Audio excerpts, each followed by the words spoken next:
December 28 நமது அனுதின மன்னா ஊழியங்களின் வாழ்த்துக்களுடன் இன்றைய நற்செய்தி. விசுவாச படிகள்.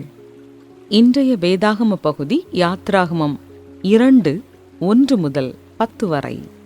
லேவியின் குடும்பத்தாரில் ஒருவன் லேவியின் குமாரத்திகளில் ஒருத்தியை விவாகம் பண்ணினான். அந்த ஸ்திரீ கர்ப்பவதியாகி ஒரு ஆண் பிள்ளையை பெற்று அது அழகுள்ளது என்று கண்டு அதை 3 மாதம் ஒளித்து வைத்தாள். அவள் அதை அப்புறம் ஒளித்து வைக்க கூடாமல் ஒரு நாணற் பெட்டியை எடுத்து அதற்கு பிசினும் கீலும் பூசி அதிலே பிள்ளையை வளர்த்தி நதியோரமாய் நாணலுக்குள்ளே வைத்தாள். அதற்கு என்ன சம்பவிக்கும் என்பதை அறியும்படி அதன் தமக்கை தூரத்திலே நின்று கொண்டிருந்தாள். அப்பொழுது பார்வோனுடைய குமாரத்தி நதியில் ஸ்நானம் பண்ண வந்தாள். அவளுடைய தாதிகள் நதியோரத்தில் உலாவினார்கள். அவள் நாணலுக்குள்ளே இருக்கிற பெட்டியை கண்டு தன் தாதியை அனுப்பி அதை கொண்டு வரும்படி செய்தாள். அதை திறந்தபோது பிள்ளையை கண்டாள். பிள்ளை அழுதது.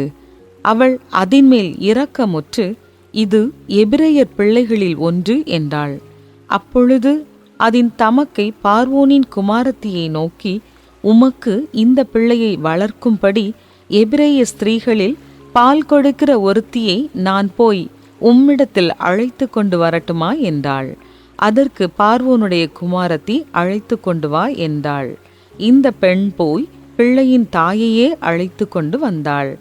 பார்வோனுடைய குமாரத்தி அவளை நோக்கி, நீ இந்த பிள்ளையை எடுத்து கொண்டு போய் அதை எனக்கு வளர்த்திடு, நான் உனக்கு சம்பளம் கொடுக்கிறேன் என்றாள்.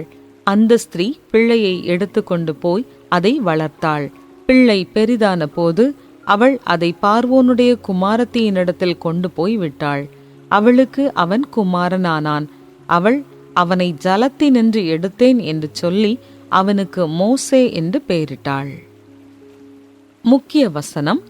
மோசே பிறந்தபோது அவனுடைய தாய் தகப்பன்மார் பயப்படாமல் அவனை 3 மாதம் ஒளித்து வைத்தார்கள். எபிரெயர் 11:23. ஜான் தனது வேலையை இழந்ததால் நிலை குலைந்து போனார். ஆரம்ப நாட்களை காட்டிலும் வேலையிலிருந்து ஓய்வு பெறும் காலகட்டத்தில் புதிதாக எங்காவது வேலைக்கு சேருவது கடினம் என்பதை அவர் அறிந்திருந்தார். சரியான வேலைக்காக ஜெபிக்க ஆரம்பித்தார்.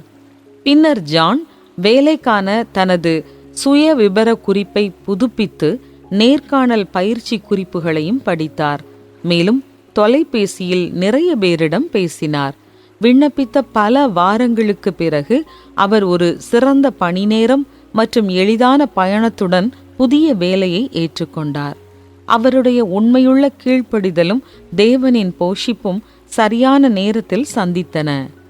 எகிப்தில் இஸ்ரவேலர் அடிமைப்பட்டிருந்த காலத்தில் யோகெபெத் மற்றும் அவரது குடும்பத்தினர் இதைவிட வியத்தகு நிகழ்வை சந்தித்தனர். புதிதாக பிறந்த அனைத்து எபிரெய மகன்களும் நைல் நதியில் போடப்பட வேண்டும் என்று பார்வோன் கட்டளையிட்ட போது யோகெபெத் பயந்திருக்க வேண்டும். அவளால் சட்டத்தை மாற்ற முடியவில்லை. ஆனால் தேவனுக்கு கீழ்ப்படிந்து தன் மகனை காப்பாற்ற முயலும்படி அவள் சில படிகளை எடுக்கலாம். விசுவாசத்தால் அவள் அவனை எகிப்தியர்களிடமிருந்து மறைத்தாள். ஒரு நாணற் பெட்டியை எடுத்து அதற்கு பிசினும் கீலும் பூசி அதிலே பிள்ளையை வளர்த்தி நதியோரமாய் நாணலுக்குள்ளே வைத்தாள். தேவன் அவனுடைய உயிரை அற்புதமாக பாதுகாக்க அடியெடுத்து வைத்தார். பின்னர் இஸ்ரவேலர் அனைவரையும் அடிமைத்தனத்திலிருந்து விடுவிக்க அவனை பயன்படுத்தினார். ஜானும் யோகெபெத்தும் மிகவும் வித்தியாசமான அடியெடுத்து வைத்தனர்.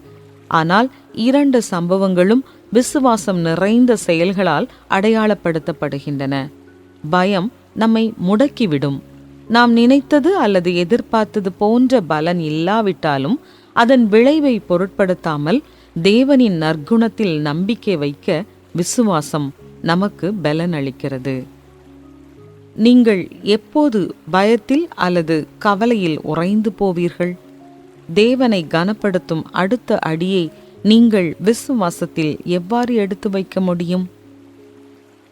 அன்பு தேவனே, நீர் எனக்காக நியமித்திருக்கும் பாதையில் ஒவ்வொரு அடியையும் விசுவாசத்தில் எடுத்து வைக்க எனக்கு உதவும். ஆமென்.